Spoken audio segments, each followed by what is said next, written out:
줍줍 하시기 전에 임장하셨어요? 그럼요. 임장을 한 것뿐만이 아니고요. 내부까지 다 봤습니다. 아무도 이제 입찰을 안 해가지고 그냥 제가 신탁사에 전화해서 그런 것도 돼요? 제가 최저가에 가져오겠습니다 이렇게 해서 최저가에 줍줍 계약을 했죠. 이거는 경매에서 있을 수 없는 일이잖아. 그렇죠. 신탁 공매와 경매의 차이입니다. 안녕하세요. 어딜 가세요?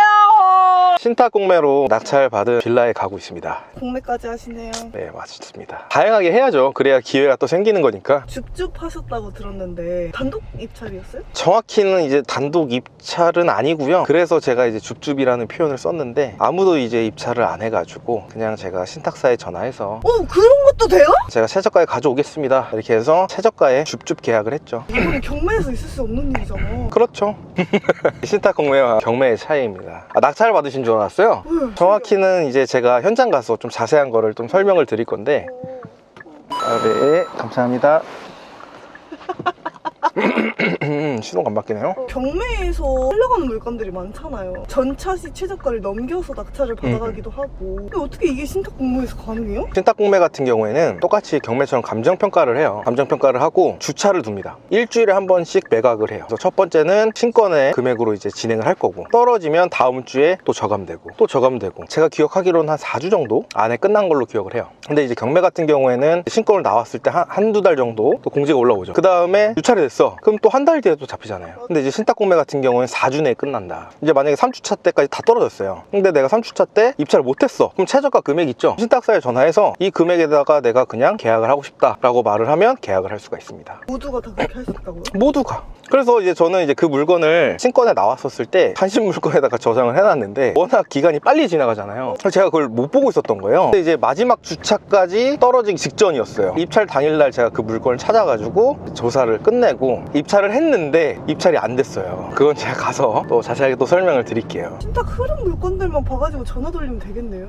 그렇죠. 지금 이 순간에도 주인을 찾고 있는 빌라들이 많이 있습니다. 공매 강의를 열어달라는 분들이 진짜 많아요. 우리 영상 네. 하나 올렸잖아요, 공매에 대해서. 네. 근데도 문의가 많이 들어오고요. 공매에 대한 니즈가 굉장히 큽니다. 이게 진짜 줍줍이 가능하면 더 그렇지 않을까. 경매보다는 물건 수가 좀 아무래도 적어요. 적다 보니까 경매로 또 접근하시는 분들이 더 훨씬 많겠죠. 근데 그런 강의들은 결국에는 내가 경험이 있어야지 강의를 할 수가 있는데, 공매 물건이 적고 공매 물건을 낙찰 받지 않은 상태에서 강의를 할 수가 없잖아요. 그러니까 아무래도 상대적으로 강의가 없을 수밖에 없다. 공매 투자를 하는 사람이 왜 많이 없을까요? 일단은 기본적으로 우리가 경매 같은 경우에는 다들 유료 경매지를 쓰시잖아요. 근데 이제 클릭 한 번으로 건축물 대장도 볼 수 있고, 클릭 한 번으로 전입세대 열람원도 볼 수 있고, 사진들도 되게 다양하게 볼 수가 있단 말이에요. 정보들도 많이 얻을 수가 있고요. 그리고 이제 경매는 또 인도명령 제도라는 게 있으니까 또 쉽게 접근을 할 수 있는 이점이 있는 것 같아요. 공매는 사실상 대부분은 사진 한 장이 있는 경우가 많아요. 정보가 없습니다. 그럼 결국에는 내가 직접 뛰어가지고 발품을 팔아가지고 조사를 하거나 경험치가 있어가지고 손품, 전화 임장만으로도 정보를 얻어야 되는데, 그런 부분들이 정보가 없다 보니까 이걸 내가 손품을 팔거나 내가 전화 임장을 하고 현장 임장을 했을 때 어떤 부분을 좀 알아봐야 되지? 이런 부분들이 조금 선뜻 나서지지 않을 것 같고요. 신탁 공매 같은 경우에는 공매긴 하지만 압류재산 공매랑은 좀 차이점이 있어요. 그래서 보통 이제 일반 매매랑 비슷하다고 보시면 됩니다. 근데 이제 우리가 경매를 하게 되면 말소기준 권리가 있고, 그 이후에 이제 전입되거나 이제 압류라든지 각종 권리들을 다 삭제를 시켜주잖아요. 압류 공매도 마찬가지고요. 그런데 신탁 공매 같은 경우에는 소멸이 없습니다.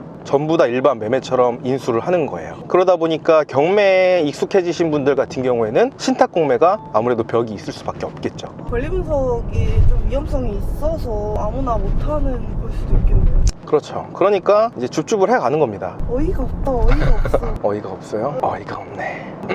사실 요즘은 제가 물건을 가려받아요. 가려받는다라는 게 뭐냐면, 예전에는 백수였다 보니까 멀리 지방을 가도 됐거든요. 지방까지 내가 법원을 가도 되고, 명도 하려면 가면 되고, 인테리어 하려고 그러면 가면 되는데, 이제는 사실 제가 좀 바쁘다 보니까 너무 거리가 먼 물건들은 수익이 나도 일부러 안 하는 물건들이 좀 있습니다. 근데 이제 이 물건 같은 경우에는 또 신탁 공매이기 때문에 법원에 굳이 가지 않더라도 핸드폰, 컴퓨터 하나만 있으면 입찰이 또 가능하고, 명도도 제가 가서 좀 스토리를 좀 알려드리겠지만 명도를 3만 원 주고 했거든요. 안 주면 안 주는 거지. 3만 원 주면 뭐야? 그것도 제가 현장에 가서 좀 말씀드리겠습니다. 어이가 없네. 공매 투자 포인트가 혹시 있나요? 있나요? 일단 기본적으로는 권리 분석이 제일 중요하죠. 근데 이제 공매라고 해도 이제 압류재산 공매가 있고 신탁 공매가 있듯이 공매 종류마다 권리 분석하는 게 다 달라요. 이제 압류재산 공매 같은 경우에는 경매랑은 비슷한데 용어가 또 경매랑 또 다른 경우도 있거든요. 그런 부분들이 사실 똑같은 의미인데 보통 이제 우리가 공부를 할 때 외우잖아요. 이해를 하지 않고. 그러니까 단어만 다르면 헷갈리는 거예요. 근데 사실상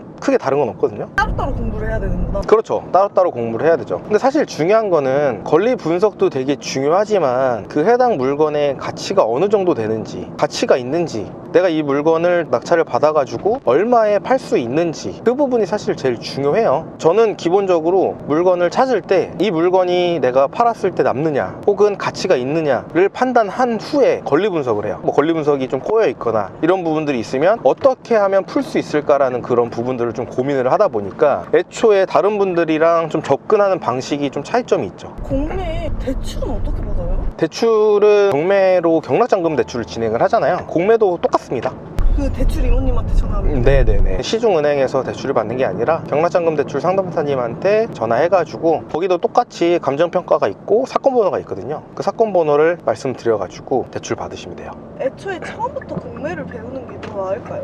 일단은 접근을 하실 때는 물건을 좀 다양하게 많은 물건을 보는 게 중요하니까 경매를 먼저 공부를 하시고 그 프로세스를 이해를 하시면 공매를 또 공부를 하셨을 때 크게 어려움은 없죠. 이번 물건지도 줍줍 하시기 전에 임장 가셨어요? 그럼요. 임장을 한 것뿐만이 아니고요. 내부까지 다 봤습니다. 그래서 신탁사에 전화해가지고 신탁사에서는 해당 비밀번호를 알고 있지 않았어요. 제가 예전에 공매 영상을 찍은 거 있었잖아요. 그 공매 영상은 기숙사였잖아요. 기숙사였기 때문에 볼 수가 있었지만 이 물건은 기숙사가 아닙니다. 사람이 살고 있었다고. 그렇죠. 방공제를 하지 않고 대출을 많이 받으려고 신탁대출을 받잖아요. 그 신탁대출을 받았는데 이자를 납부하지 못해서 나오는 게 신탁 공매 중에 하나입니다. 그러니까 기숙사가 아니라서 신탁사에서는 비밀번호를 알 수가 없는 거죠. 사람이 살고 있는 거니까. 근데 저는 내부를 다 보고 이제 입찰을 했습니다. 그건 제가 또 현장에서 어떻게 그렇게 이제 내부를 보고 입찰을 하게 되었는지, 줍줍을 하게 되었는지로 설명을 좀 드리겠습니다. 아 정답 보여주면 3만 원 준다 그랬나? 아닙니다. 왜? 3만 원은 명도 비용이고요. 집을 보겠다고 3만 원을 주진 않았습니다. 아니 그분은 보증금을 날리시는 분이었나요? 소유자입니다. 소유자한테 3만 원 주고 명분했다고요? 네, 맞습니다. 운이 좋았던 거죠. 근데 알고 보면 충분히 누구나 할 수 있지 않을까 그런 생각이 좀 듭니다. 자꾸 이렇게 유도 질문하지 마시고 현장에서 제가 좀 설명을 드려야지 또 재밌지 않겠습니까? 구독을 해놓고 댓글을 빨리 올려달라. 그렇죠. 명도도 밀당, 유튜브도 밀당입니다. 가서 촬영 잘 해보시죠. 네, 알겠습니다.